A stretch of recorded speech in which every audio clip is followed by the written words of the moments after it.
О рыболовстве и посадке картофеля сегодня говорили в Общественной палате Коми. Там прошел уже ставший традиционным час с министром. Напомним, его проводят по поручению главы Коми. На вопросы общественников на этот раз отвечал Денис Шаронов. Руководитель регионального Минсельхоза рассказал о перспективах развития отрасли.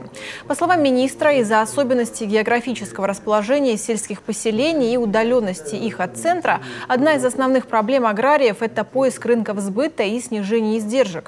И в этом может помочь сельхозкооперация.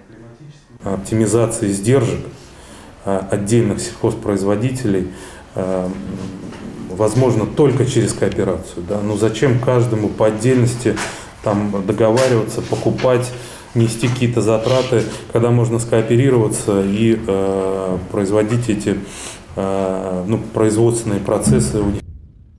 К слову, до 18 июня сельхозкооперативы могут заявиться на господдержку. Грант можно потратить на развитие материально-технической базы. Так, в этом году на предоставление таких субсидий предусмотрено 10 миллионов рублей. Также более 57 миллионов рублей выделено на развитие так называемых семейных ферм. Заявки региональный Минсельхоз принимает также до 18 июня.